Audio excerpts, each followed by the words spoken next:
Welcome, everyone, to another episode of the HR and Payroll 2.0 podcast. I'm Pete Tiliakis, and as always, I'm joined by the legendary Julie Fernandez. Welcome, Julie. Thanks, Pete, and buckle up because I think we got a doozy of a news episode today. Yeah, we got a lot of catching up to do. We've both been on the road for a while. I feel like I just got done, and it was a long one as usual, but lots of great updates. So there's some events we've got to probably catch up on. Some updates actually that came out of Workday Rising. That's a little different. Sometimes that's a surprise party that already happened, as I like to call it.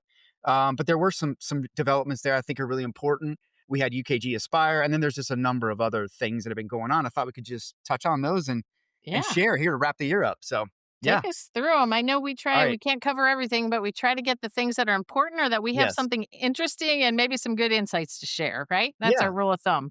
Yeah. Absolutely. Absolutely. So let's get started with UKG Aspire, because I don't think we actually got to do No, this we one didn't. yet. We Now, did we've done not. a lot of UKG content. So candidly, you could go back and listen to, say, Innovation Day in spring. You could listen to some of the other episodes we did, and you could find a lot of information that is now being shared at Aspire, just like ADP shows at their Innovation Day. And then when it gets released, you're like, oh, here it is. And then Workday does the same thing, right? Has an Innovation Day and summit with the analysts. And then by the time Rising comes around, you start to see these things come to the roadmap. So, That's or come right. off And the roadmap. So that's yeah, actually the fun for me about us pairing up because yeah, analysts get this different view, usually a little bit ahead of the game, right? yeah. And then the practitioners get to see it later. So, Yeah, yeah, all yeah. right. We have a very, very close relationship with these vendors and stay very close to what's going on as it develops. So yeah, we're very privileged that way, and I really appreciate the vendors that take time with us. So yeah, Awesome. let's jump into UKG. Look, there is a lot to talk about here. I mean, tons of AI, tons of agentic. I think they're doing a lot more work, or really in a great position. I've talked about this before, to orchestrate more of the HCM, WFM, and on experience than any other vendor, just because they have such a depth of the WFM part of things on the operational side. They're gaining more HCM. They do plenty of payroll. OneView is doing really well globally. So there's a lot of weaving together that I think UKG can do that you're starting to see come together with Bright and other things. And again, you can go look at my LinkedIn and my Twitter. I tweeted about a lot of this stuff as it, or X, excuse me, as it develops. So at the event, so you can see a lot of that. I even filmed a video giving my opinion at the UKG event with UKG, so you could check that out. But I thought we could just touch on a couple things that I think might have slipped under the radar that people should keep an eye on, Julie, Okay. if that's Yeah, cool. no, that's So ideal because we want yeah, those insights, right? So yeah. lay So it on us. so both of these, I would say, are going to center on acquisitions they made that might have been a little bit quiet in terms of them not making a massive announcement, but then introducing a product with these things at Aspire. And some of that closed ahead of Aspire, and some of that closed probably around, and maybe we'll close after. I think most of these are private, so probably closes right away. But I think the first one that you should take notice of is the new, what they're calling high volume frontline hiring and the real time labor insights. And so what that is really UKG's acquisition of their high volume hiring partner, the startup called Chatter, CHATTR, is now giving them that power to run their high volume hiring, which is going to be huge for the frontline workforce, which is, as you know, where they're focused. And another part of that offering, and you can go look at this on their website. There is a press release about this as well that talks about both of these. You'll see some discussions about the new product offering called Dynamic Labor Management. So together, these things are going to really help with what I would call workforce alignment, right? Figuring out what skills you need, when they're available, where they're available at, who's the right fit for the roles and skills and things that you're doing, and having all the insights and information together with the technology to go and actually execute on acquiring and maybe putting that talent into play. So think of dynamic labor management as an add-on to the strategic workforce planning, the focus we have on labor management and cost management and all of that. Getting much, much closer. I would say you could call some of that finance in a lot of ways.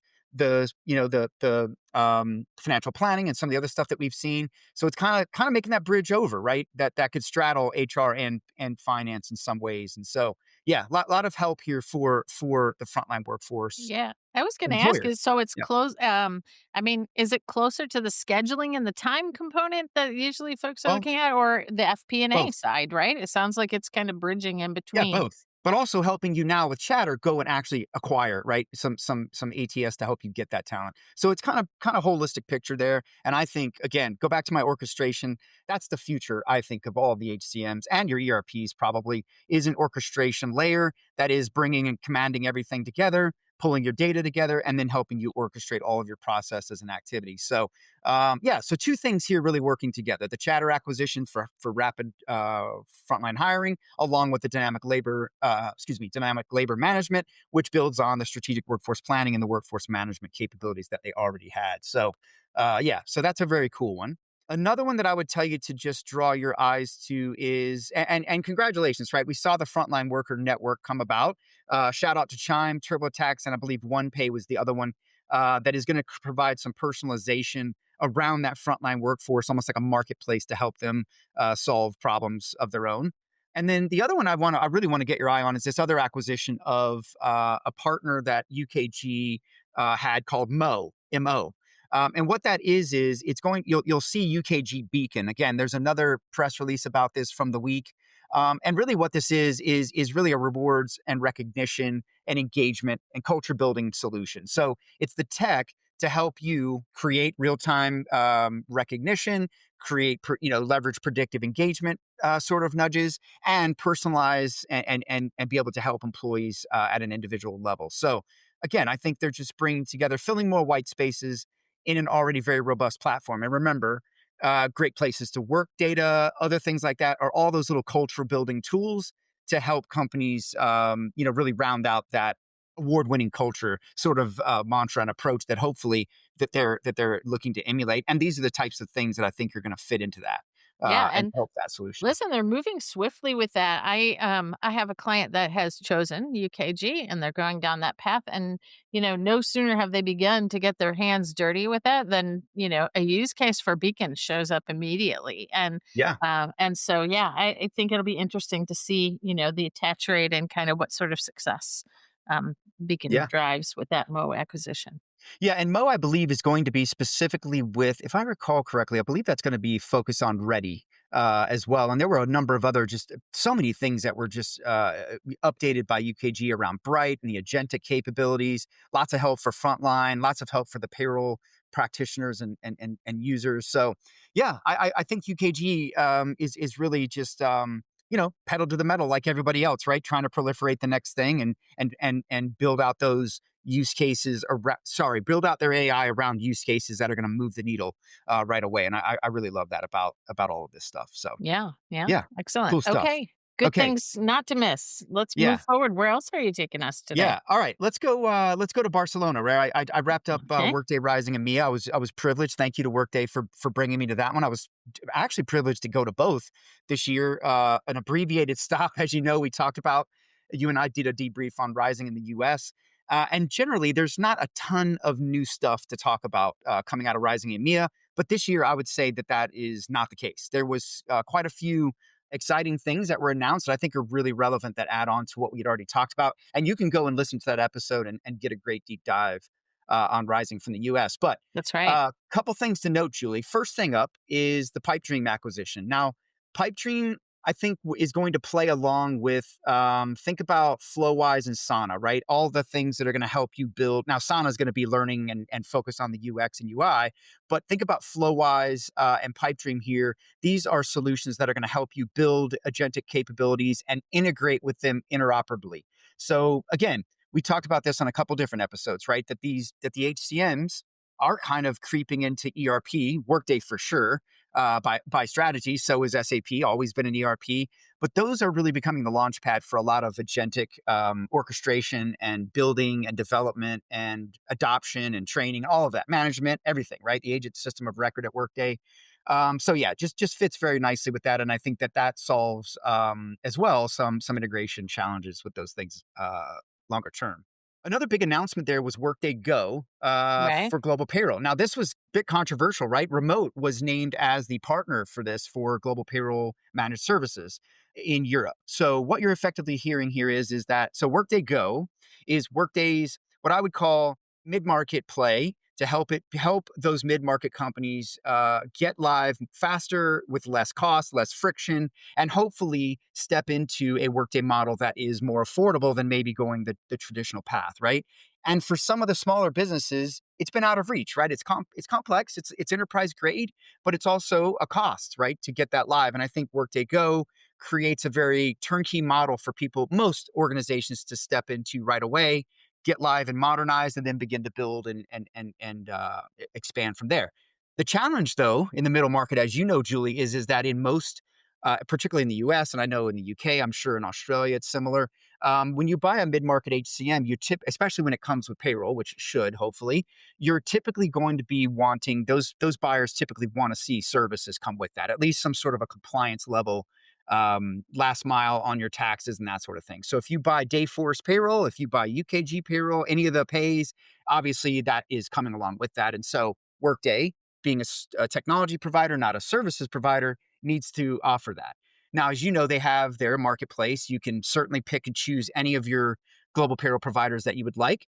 But fundamentally, going to market, Workday is saying, look, when we go out with the Go platform, in the US and Canada, the partner is OSV, One Source Virtual. And when they go outside of the US, that is remote. So congrats to remote, congrats to Workday. Everyone's going to be keeping an eye on this one. I think across the analyst space, this is Workday's entrance down market, right? And being able to make it more digestible. So we will see how this goes and how this progresses. And I'd be curious to see what you see, Julie, as you get out there in some of these RFPs. Yeah, for sure. I think that'll be interesting. And then also there are other partners in the Go network, and I'm sure we'll see that expanding quite a bit Oh, for at sure. Workday Rising. Niyamo had some special alignment with Workday Go that they've been working on, and we see some of the integration partners like HR Path and Kainos that are part of that initiative. And so it's a whole new partner ecosystem, I would say, that's springing up for Yeah. the small and mid-sized And markets. That yeah, don't forget, I mean, just in the global payroll space, you've got about 30 plus providers now in the marketplace. So any of those are available. And Workday has always been known for offering their customers choice. yeah. And look, some of these, some buyers are going to have multiple. It's just the norm. Maybe in some cases, you're going to see more remote. Maybe in some cases, you're going to see them leaning to Strada, ADP, whatever, That's right. That's right. any of the fill in the blank partners. So That's right. very cool stuff. I think key always with Workday is that certified partnership that's supposed to get, you some special Yeah. bi-directional integrations and more contemplated connectivity, right? Yeah, yeah. And I don't know if you guys saw this. If you were at Workday Rising, I think they might have showed this a little bit in some of the breakout sessions around the payroll products and the global payroll strategy. You might have seen them mention the engagement with Elephant Group, or Group Elephant, excuse me, which, as we know, is Which owns has, multiple things like yep, EpiUse happy and use and Payroll Minds and some of these other solutions. They are very well known for their proliferation of localized payroll capabilities for the SAP platform. And Workday has teamed up with them to render something similar for Singapore. So that, I think, could be the door opening of more to come with yeah, Group yeah, Elephant. And I'm a big fan of Group Elephant. I think very highly of what they've built. Very unique culture and company as well. Very philanthropic. That's why the elephant thing, but very good at building these localized capabilities. And so I love to see that Workday is playing closer to them too. that's So right. That's right. And yeah, usually that group is associated with SAP because that's where their bench yeah, strength has come from. So it's great to see them crossing over into some of the yeah. other A platforms lot of as people well. don't know they have a Workday practice That's right. That's as right. well. And they do a few things there. They're big partners with ADP. They do a lot of work with ADP. Yeah, a lot more behind the scenes. Kind of the bridesmaid. Maybe you don't know their name. Powering a lot of this stuff and helping fill some localized payroll white spaces. So For sure. in big HCM. One of the other things that happened on the last day, interestingly, was never to be outdone. Deel stepped forward and announced a major expansion in its collaboration with Workday around global payroll, which includes Global Payroll Connect, right? The new GPC bidirectional integration that all of the vendors in the marketplace with Workday are working towards. They've also made an increased investment in their own dedicated Workday practice, which I'm sure is building on what they had with PaySpace. but also safeguard, right? This is a I big, was just gonna say, you yeah, can't even have this big conversation nod to without safeguard. mentioning that Safeguard, went over into the Absolutely. deal folds, let's say. Absolutely. Yeah, I think this was a big part of Deal's taking on Safeguard was putting them into that enterprise space, and again, a joint go-to-market motion here to align around enterprise buyers specifically. So very cool there for them in terms of not like I said, not a lot of choice, right? You've got a lot of choice in the Workday ecosystem, and Deal Remote, Strada, our friends over there, are just some of those options. And Julie, there's two more things I want to point out that I think are very, very important to share.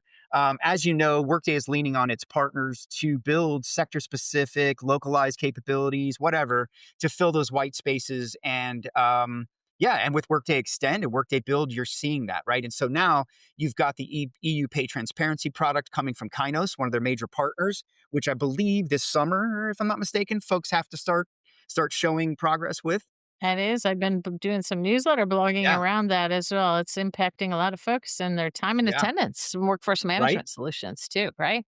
Yeah, yeah, it's touching a few things here. So this Yeah, is going to evolve, and then they also created some solutioning around the EU Data Act. So I don't know this off the top of my head entirely, but I believe it has something to do with maintaining data in the EU Union versus necessarily doing it offshore. And I believe, or I know, Workday already had servers and locations in Europe, to support their customer. I think they have three. I think it's like Dublin, maybe Amsterdam, and somewhere else, Berlin or something.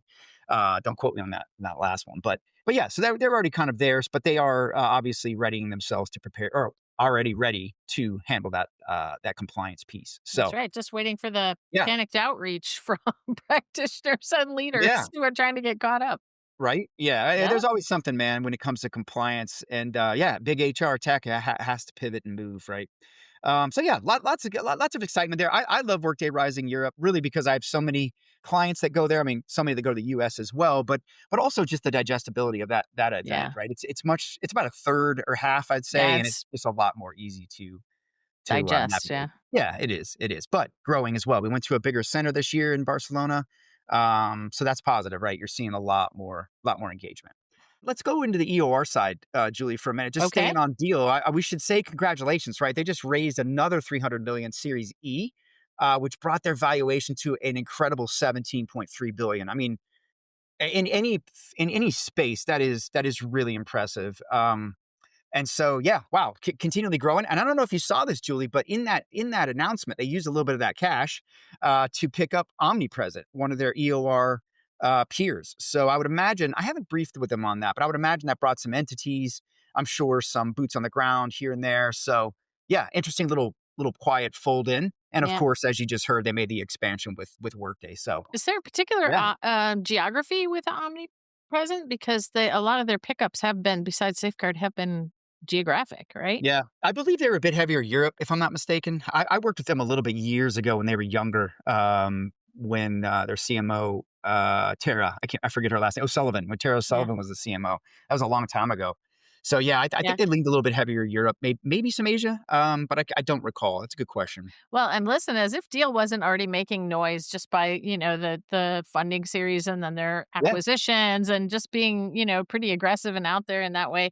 We've now had more than one conversation recently where folks are like, I saw a Deal plastered all over the, yeah, airport or the, news media. And so you can definitely see that, name recognition sometimes is the tail that wags the dog. It's the leader yeah, for getting into, conversations that they yeah, wanna be yeah. part of. You're right. I think we've had a few conversations where we talked about, HR and payroll and EOR and all of this sort of being mainstream now. You see it on the TGL at the golf. You see it on you've got Workday folks or UKG, whatever, at the tennis.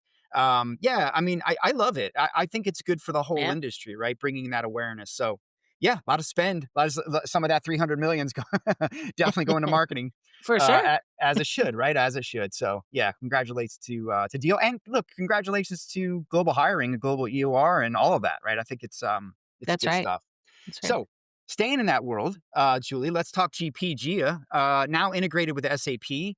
I don't remember if you recall this, but I think one of the things I said when we did a talk about GPG launching, and I did a little bit of an experiment with it. I Yep, think I yep. played around with Colombia or Romania or I something. did a little playing around myself, yeah. Yeah, it's cool. It's legit. I've called it legit many times. It really is. And I think I said on that episode, this makes total sense to be integrated in HCM. I could see this being integrated in any HR technology for many, many ways.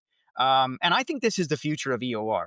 I really do. I think that the data fabric that EOR can provide and the vehicle to execute on workforce agility and workforce, what I would call fluid talent is probably going to be powered by EOR in a lot of ways, especially if it goes beyond borders. So I think there's a ton of them productizing their compliance and expertise that you're going to see more of likely Mhm, coming in the mhm. future, among other things. And I'm putting out a series of articles on the future of EOR, so you'll see that pretty soon. I But think yeah, nobody knows that space better than you, Pete. yeah, Honestly, you covered it when no one else did, and there's just so much to it for sure. yeah, And yeah. so It's exciting. The SAP integration is just a pre-built, or what was it about that integration that made Well, that made the news? yeah, well, I think it's a bit more embedded, just as GP has done with Workday, and I think what you see is, I don't know if you saw this, but what Work or SAP and Deel had done a strategic partnership last year. They've gotten closer, so I think you're seeing that as a global payroll, global EOR supplement in there inside of HCM to help with Yeah. talent decisions and talent execution. Okay. Look, if you think about it, back when I first started studying EOR back in 2020, well, really in the teens, and then I wrote about it more publicly with the market analysis in 2020, was the fact that like how long before this would be integrated, right? It is a commingling challenge. The numbers are very small often. Does it make sense to integrate? And eventually I knew it would, but on Right. at what level? And I think this Yeah. is probably the best example of it bringing its data and insights together. So Excellent. yeah. Excellent. Congrats Okay. to Yeah, GP. congrats, GP. They're always pushing the pace in EOR. Let's go over to Vensure Employer Services. I don't know if you're familiar with Vensure, down market player, very much hot on the acquisitions. They just hit their 100th acquisition. Wow. And I know, right? I don't know if people realize this. Some of it's been very quiet. Some of it they've been very notable about, right? They own things like namely Prism HR, ExecuPay, Implicity, some of these down market solutions that are either have been gobbled up by them and brought together. And I don't know if people realize how big of a PEO that they actually are, Julie, as well. So yeah, 100 acquisitions now, really building out a massive global conglomerate for HR and employer services. They're now, I was just reading over their press release. I haven't met with them since HR Tech. I need to go and maybe have another briefing, but they've now acquired in excess of 2.5 billion in quote accumulated enterprise value and expanded the company's reach to thousands of clients. Now 8,000 employees, 170,000 businesses, and 4.2 million employees worldwide. So very, very impressive. And that hundredth acquisition was Cree AI, a Mexican-based AI solution for HR that was already partnering with Vensure. So interesting there, right? To see what they're going to build eventually and replatforming all that. Yeah, and I think we've been talking about just consolidation, opportunities for Yeah, consolidation in the PEO space, continued consolidation. So yeah, interesting to watch it yeah. happen and play out. It is, yeah, and it's very, it's very. I don't know. I don't want to say ADP esque or maybe SD Works esque, where there's a lot of acquisitions building out a bigger thing. So yeah, it'd be interesting to see where all this leads with them. All right, Julie. So let's turn over to the fintech world. We got some news coming out of that space this week. Well, this Yeah, month, I should say. from our Yeah, Bitwage friend, right? our friends at Bitwage. So shout Yeah, out to Jonathan Chester, who did a great episode with us on stablecoins and money movement and Bitcoin, payroll by Bitcoin, which is currency. Yeah, still amazing. Yeah. So look, Bitwage has been acquired by Paystand. Very, very interesting here because Paystand, as you may or may not know, is a solution that is working towards a global autonomous financial network. So they do things like your typical finance, right? Your accounts receivables, your accounts payables, much of that sort of finance platform sort of capability. And now Bitwage is going to bring its capabilities for decentralized, right, cryptocurrencies, that sort of thing, and bring that over to that world and start to create a payment as a service option for them for global FX. So we could really see a lot of different things come out of here. Maybe we'll see another eBerry style, Convera style FX money mover. But yeah, really, I think this is indicative of what's going on with digital money movement, payments, finance. It's all really coming together in a platform solution. And Paystand is gone all in on that with Bitwage. And when you go to their website, you can still you can see all that there. But yeah, congratulations though to Jonathan Chester. I know he's been building for several years now. Very unique solution, and yeah. So the next chapter here for him is upon us. Yeah, sure. And I think if anyone's interested, we'll be pushing out again the Bitwage episode that we did, that had a lot to say about cryptos and stable coins, and maybe using those for payroll, in addition to all the other global payments that might happen. So give it a Yeah, listen. yeah. It was really some cool fintech conversation. It's fascinating, Julie. It is, and it's very much the future. And I think when you look at just the trends with embedded payments and embedded finance and embedded payroll, we talked about a little earlier, right? It's all becoming, much closer together, all in real time, which I think is so cool. We're settling things faster. We're using now, stable coins to move money in real time, instantly. I mean, we've talked about this here. My pet peeve, right? The 401k, getting that funds out of one account into the other account, total nightmare. We've seen some tech come along, but what a better use case for health, wealth, and retirement than cryptocurrencies and moving money digitally. I think it's just the way it's going to be. So, very very cool.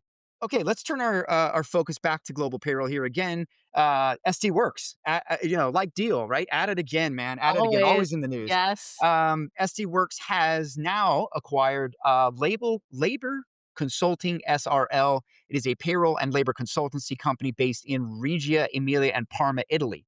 So basically expanding their footprint in Italy, which they already had a decent. They picked up a Yeah. big Italy FCA, was it, right? I Yeah, want to say? yeah, I think it was. You're Oh, it right, was a while and back. they've been on a tear too in the last 3, 4, 5 years. I mean, hell, maybe even further, going back to like a Detro and some of these others they Yeah, picked yeah, up. oh, yeah, they've been on a huge tear. But yeah, all right. But they're really becoming the pan European provider, right? I mean, really covering now 25 countries they're targeting. Plus, they've got entities and services and all of those. About 19 engines. I caught up with them about a month ago and was just kind of checking in on the progress there. Lots of replatforming certainly going on, but I think you can see, Julie. If you think about SD Works, right? Very strong managed services, just end to end HR, payroll, you name it, but also staffing capabilities, right? They picked that up several years ago, back when I was studying them as an industry analyst. And, I think you could see how they could very easily become a very prominent EOR player if they wanted to. Entities, engines, boots on the ground, expertise. I mean, they really do have what they need if they Yeah. wanted to do that. So I think keep an eye on that. the real challenge for me is I always think of them as a puzzle, right? Because there Yeah. are so many components and they have been just Yeah. continuously adding to those. And so there's so many ways that they might fit. And it's unique for whatever, for whatever platform. If you're a Workday user, an SAP user, things fit together differently over Yeah. there. And so that's always been one of the Yeah. interesting dynamics for SD Yeah, Works. and look, their leadership knows this world, man. Shout out to Michael Custers. He and I have Yeah. worked together, and Kobe Verdonk, the Yeah. CEO, right? Former NGA guys I was with Yeah. there. I worked with them as analysts at other places in their careers. So yeah, I think they know this world. I think they know what they have, and they know what they want, and they're going and filling it out. So That's right. yeah, very cool. Congrats to them, and I'll continue to keep an eye on them. Very very much a key player in the European region there. So, Julie, are you familiar with DarwinBox HCM? Yes. Very, very Yeah. familiar. Yep. Yeah, very very cool stuff. Very different, out of the box thinking. We should talk about them maybe someday. But hey, they've turned on native payroll for Singapore. Now I can't remember how many engines they have now. I know India. I know maybe some Middle East, if I'm not mistaken. So yeah, so they're building out. Definitely Yep. coming this way in terms of showing up at U.S. events and getting more U.S. customers. So Yep. we will see as we go. But yeah, Yeah. Darwin Box now native payroll for Singapore. Yeah. So for those who didn't guess from the Singapore and some of the other bits that you named, primarily kind of moving forth from Asia Pac into other geographies, right, and other regions. So yeah, Yeah, but yeah, that's their base is in yeah. Asia, APJ. Exactly. Yes. Now, Julie, let's switch over to our friends at ADP. Always Yeah. something going on over there. I don't know if you saw this at the end of October. They picked up an acquisition. They bought Pequity, a compensation planning solution. Mhm. which I believe is going to fit very nicely, most likely with Lyric and maybe even, I'm sure, some of their other solutions. But I bet this is probably going to lean into Lyric if I'm thinking about, just the way they're headed. So yeah, a little quiet acquisition there by them. So we'll see what they do with that. Obviously, comp and scenario planning, budgeting, going back to what we were talking about with UKG, right? Trying to give folks more insights on that, cost, budgeting, labor planning, all of those things. The more data, the better to help them make better decisions with their workforce. So very cool to see that. Yes. Also at ADP, I don't know if you saw this, Julie, and I know we covered this in depth, so I won't beat it to death, but they have announced that they have unified global workforce management across their HCM suites. So that means the integrations between workforce software, which is now the ADP Workforce Suite, are integrated with Workforce Now, Lyric, and ADP Global Payroll. And I'm sure, and I know there is much, much more to come. And we put out, I know in my article on Innovation Day, we did an episode on Innovation Day. We talked the WFM schedule. I put some of that in my article. I think you put some in your newsletter. Yeah, and then I half So yeah, blogged on the other part and never got yes. that another one of my So 50 half-written blogs every year. plenty of resources on That's what's right. going on with workforce management over at ADP. I actually had someone talking to me yesterday about it. And we were clarifying what the timelines were for various things. So check those assets out if you're interested. But that gives you more clarification on a solution level what the timelines are and how ADP is gonna support those. So good to see that Yep. coming to market. And then we got one more here from ADP that I want to point out that I'm staying close to and working with them a little bit on some content is around their embedded solution. As you know, ADP, look, they're they're the big 800. What do people say? Yeah. 800-pound gorilla in the Embedded room. embedded solutions. So I guess we're talking, AI? No, no, we're talking embedded payroll capabilities being brought to platforms that do not have payroll capability. And eventually, Okay. yes, you will see more time, HR, whatever. We've seen others in the industry doing it.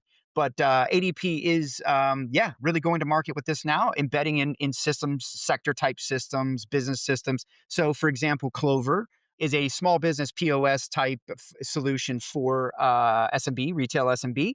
Clover has embedded ADP payroll in that solution. So Fiserv and ADP have a joint capability together that brings payroll where it should be in Clover and gives the business owner the ability to stay in tenant while they're working on things that are a very, very important part of running a business, right? Payroll. So it's really bringing payroll where it should be. Hey, so do you know enough to know whether that's B2B or B2C, right? So what initiates that? Clover initiates that or the client using Clover initiates? So it could be either, right? I mean, obviously, Fiserv is going to be selling Clover. That's going to have ADP included. And certainly ADP, I'm sure, is going to be out there selling ADP. And by way of, I'm sure they're selling, often coming across joint customers. But mostly it's going to be Clover selling ADP by way of Clover adoption through their Fiserv relationship with their customers. That'll be a Yeah. fun one to watch, really, because I Yeah. know we're having, as frontline workforce becomes really important, there's been a lot of RFP work that we've done where there's some really complex integration with ERPs or niche Yeah. niche kind of industry solutions. And so thus far, I haven't seen a lot from the sales force on the embedded solution as an alternative way to approach things. And maybe that's because, it needs to kind of first have the B2B relationship. Well, yeah. I mean, look, I think you have to think of it as this, right? Clover is a SaaS platform that Fiserv needs to sell. Clover needs more value, right? Or as much value as it possibly can, Yeah, as any solution can, right? And if you go back and we've talked about embedded on this show a lot, that's right. you go back and you think about, I think about, for example, my wife, right? She works in the transportation industry. They use one of three or four systems that most organizations use in the transportation industry, and they live in that system.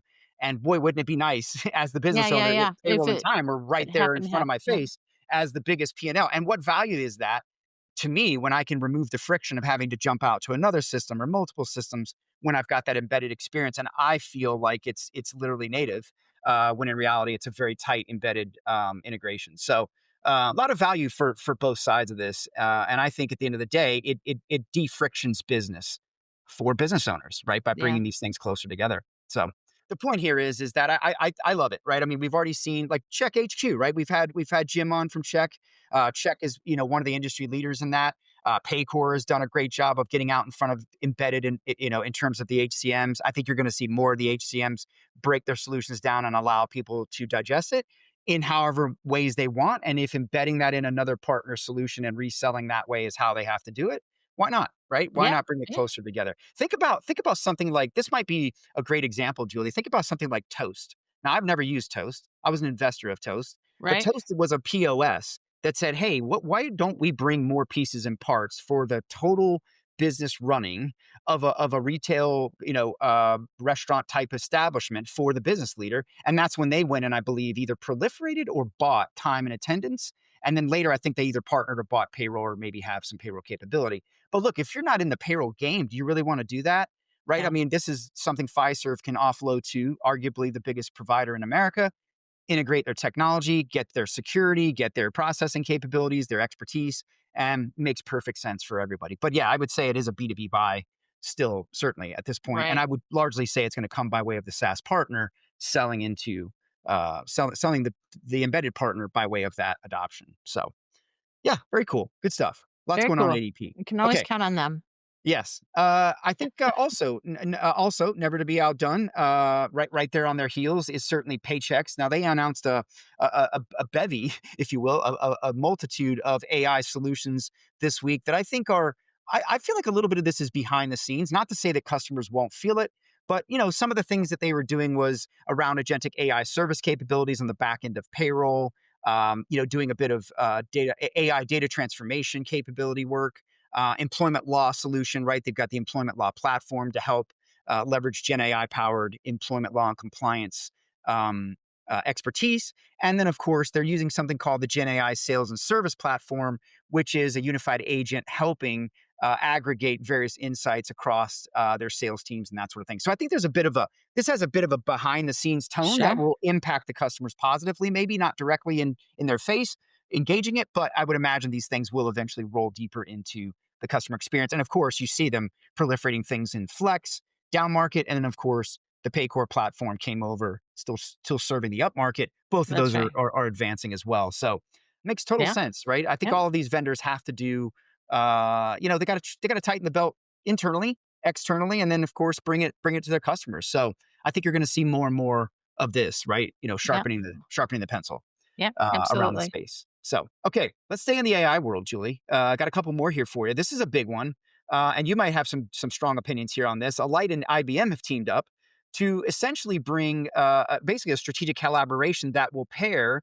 IBM's agentic capabilities, Watson X, with Alight's work life platform, right? And that's a multi-year collaboration that'll result in a virtual R&D or innovation center, I believe, and it's going to bring a lot of AI enablement to the benefits administration modernization side of things. So I think this is much needed. I don't think work life has necessarily wowed anyone with some of what they've done so far. And I think injecting this partnership really makes a lot of sense. So I like it. Yeah.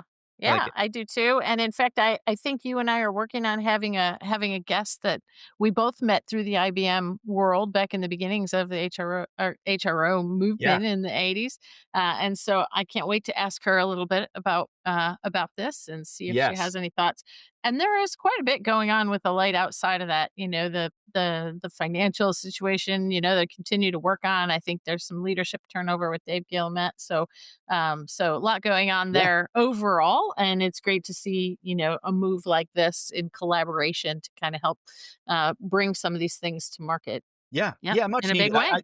yeah, there's a lot of new leadership at Alight. Again, I think that was needed. But yeah, I like to see this, and yeah, we'll keep an eye on that one. And you're right. Yeah, shout out, just to tease there.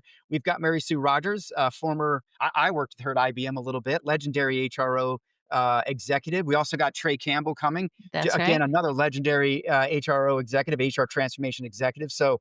No, nice teasers there. We're looking forward to having them come on and talk about how in the heck we got here from where we started, man. So That's yeah, right. that's gonna be fun. Okay. Okay, more in the AI world. No, actually, let's see. Are we done? I think we got it, Julie. I think we've hit everything there. At Oh, and by the way, least. I will mention, I think it's important to note if you read, Alight is also client zero in that effort with IBM. So there's obviously, again, some internal work going on. I love seeing that. I love seeing vendors sort of, drink the Kool Aid first and then Yeah. go out and try to sell it to folks. So, Yeah. Yeah, good Yeah, stuff. just a reminder though, when you get the use case that says we have a client live in this, sometimes that is the That's them. client themselves, and it's Yeah. not a bad thing to see, right? As you said, you should start there, but No, I think you should want to expect quickly that. progress. Yeah, absolutely, absolutely. All right, Julie, I got one last thing here, and I don't know if you had a chance to see it. The 2025 Global Payroll Complexity Index is now out and available. So I'm curious, did you see that? I know we had a teaser about where Australia ranked on that, but I'm just curious if you got to download that and check it out this year. No, I haven't, but they've done it many years running, and so I'm super familiar with it, and definitely, appreciate. Did you notice any movement, or you haven't gotten into it and dug in Yeah, there yourself? was definitely some movement, man. We saw Australia as we have a podcast coming that popped. The US is still up there.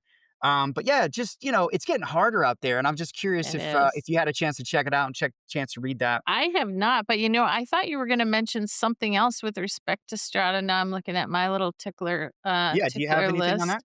Yeah. I did. I had their partnership with Oh, the Syndio. partnership. Yeah, and Yes. it kind of goes, in concert with the pay transparency items that you rattled off a little bit earlier. And so they're definitely looking at that partnership for AI intelligence for pay and to, some of the more comprehensive pay strategy. That's where I thought you were going to go with that. So thank you for bringing up even another fun thing with respect to Yeah, them. the Syndio thing really addresses the EU. Yeah, the EU pay Yep, yep. transparency. Yeah, yeah, that's good. So top 10, Julie. What do you think are the top 10 where complexity is the norm, as they call it? Oh, US, France, Brazil, Germany, maybe ANZ or Australia, I guess I should say. They're very different Okay, countries. pretty Uh, pretty close. Pretty okay, close. who am I missing? France was number 1, Okay.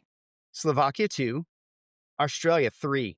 Yeah, look at Moved that. from 11th to 3rd place. Wow. Thank you. Yep, We yep, talked about that on our show with Ross, Heron, and you guys should look for that. we That's did. coming. Yeah, Yeah, I was Ross is gonna say doing. it might come out until after this, but it's coming. Yeah, yeah, a CEO of the excuse me, of the Australian, Payroll Association, Payroll yeah, highlighted Association, just yeah. how rough it's gotten there. So, yeah, lots going on there. Switzerland, moved up 1 place to 4th, Canada, steady at 5th, and the United States in the top 10 for the first time. I'm surprised by that. We're at Yeah. number 6, Julie. Yeah, I figured we would. I mean, just think about leave laws and other things like that. I'm sure there are Yeah. other reasons for that, but how about Germany? Was Germany in the top 10? Germany came in number 9, falling from Okay, 2 to 9, so Germany's getting Germany's getting better. better. That's nice to Or know. status quo while everybody else is blowing up and getting crazy. Alright, Julie, what do you think was the, alright, let's see, they give you the top 40 here. Alright, let's do this. Let's see, what do you think is the number 20 easiest or hardest? 20 hardest or easiest, I don't know how you would say it, number 20 payroll. What do you think that is? 20 Any out of guess? how many? 20 out of 40. Oh, no, I thought we were gonna go to the bottom Alright, let's ranks go where, sorry, like, let's go to 40. the Let's go to 40. UAE, I think, is, like, largely cash-based and has been done at the bottom Let's go forever. to 40. Malta. Multi Malta. Malta's bringing it home. Yeah, but your top 20 is rounded out by Netherlands. Yeah, number Okay, 20, not so not surprised, right? not that Belgium, hard. maybe? Is Belgium in there? They have some freaky little, Yeah, Belgium's always been tricky. registration things. 11, yeah, Belgium's 11. So, yeah, I mean, look, man, you can just see how this is happening, and remember what I Oh, talked about quick many. scan, Yeah, Pete. How go many of ahead. those are Europe? How many of those are in Europe? The Oh, top wow. 20? Let's see, Probably, I'm gonna uh, say 15? 14 of the 20 top Oh, 20 are Europe. okay, Yeah, okay. but 2 of the top 6 are North America. You know what I mean? So, man, we got it going, and Mexico. Mexico's coming up, right? Oh, Mexico's now no, moved that's up. so So, sad to hear, but indeed, yeah, I'm not yeah. surprised. Yeah, well, look, I'm not surprised at all, and the reason I'm not surprised is remember what we talked about multiple times, right? 2020, what was it, 4 when we went to the poll when did we go to the polls? 24 elections? 24, yep. Yeah, late 23, I guess it would have been. 24, we had elections. That was one of the biggest in the world, right? Half the global population went to the polls, the EU Parliament, all of that. You had to know that there was going to be a pop coming, and I think we're beginning to see it in some of these places. And I would love to go back and correlate this to how many of these had large general elections that may have changed who was in charge. And even if it didn't change who's in charge, often, your incumbents want to make their mark, as they're doing their things, and so you're going to get change, and I think you're going to see more and more of this. And let's be honest, right? I picked up on this in a couple of different places in the UK and some other places in my conversations. It sounds like many of the governments are very serious about going and getting the money they're not getting. In other words, Yeah. there's a lot of tax leakage happening where employers are not paying the proper taxes or not employing people properly, and that's revenue that's being missed out. They're missing out on. They're going to come get it, right? And they have AI too, Sure, so sure. you And know, data in transit becoming easier. The US did it a while ago where our payroll deductions are submitted after each payroll. And yeah, we heard that with Australia in a podcast again that with Ross that'll be coming out. And so yeah, I wouldn't surprise me if we see more moves to that yeah. from other And it's not countries just and taxes, right? governments. It's employment law. I think you're seeing a lot of different things. And look, in some ways, I think some of these countries are catching up, treating people properly, and that's okay. I'm I'm Yeah. all fine for that. What I hate to see is them suppressing business by having legislation for the sake of legislation, right? You could argue California or New York or some of these others. They make it very hard to do business, and Sure. that And I don't think you costly. want that, right? And we And want to costly. have a It's balance. it's a huge problem to legislate a bunch of stuff, and then It that is, drives as we're trying to get more efficient, it drives, just greater complexity and a lot more hoops to jump through, and are we really getting value as a nation or a state or whoever yeah. the entity is out of those sorts of things? Yeah, yeah. But you know who it's good for? It's good for the HR tech and services companies because the harder this is, the more stuff you need to solve for it, the more they're going to proliferate to help you. So that's a Well, good hey, thing too. and That's a good thing. skills-wise, nobody tries to get into payroll. Very few of our guests say they try to get into payroll, but many of them love the challenge and the complexities and the every day is a different thing, Yeah, nature of payroll. And so, for those of us that have that DNA in us, it isn't going away anytime I soon. know. I know. I know. Well, look, it's good for job security, I guess, for a lot of folks in the value chain of that. But yeah, look, it's serious stuff, and I just hope more companies start to take this seriously and begin to invest. Right, that's what we Yeah. really need is to see that. So anyway, look, a massive, massive update. There probably could have been more we could have talked about, but I don't think we can touch on everything. No, this is a lot. Um, This is a yeah, lot to digest, Pete. And, yeah, I know it's the very nature of what you do. And it highlights our news episodes always highlight wonderfully, what analysts do in the market and why they're so valuable and what yeah, sort of insights, they bring and the relationships they have to know what's coming up, what's on the horizon, what's happening in the product roadmaps is just a great yeah. service It's such a from privilege. you It and really from all is. the analyst community. Yeah. Yeah, well, thank you. I appreciate you. I appreciate you being a partner with me in this. Look, man, it is a privilege, and I mean, it excites me. I want to see all of this stuff in everyone's hands. I want everyone to have a great experience, regardless of what side of HR you're on. And yeah, I think there's some good stuff out there. We just all got to get everybody together with it. So anyway, That's right. all right. Well, look, Okay. Julie, anything else you got heading No, into the end of the year here? I think this is our final news episode of 2025, and I know It we'll is. have more to come in 2026. I know we've kind of changed our format and unraveled it from the beginning of every episode, but I think it makes it easier to find. It does. Yeah. And if anybody has any feedback on that, or feel free to give us a shout out and let us know. We want you to like, listen, subscribe, Yeah. interact, engage with us. That's what this is all about. We don't do it for any other purpose than to share what we're hearing and to hear what you have to share as well. Yeah, absolutely. Well said. Well said. And we got a lot planned for 2026. So That's right. stick with us Yeah. and we will be back very, very soon.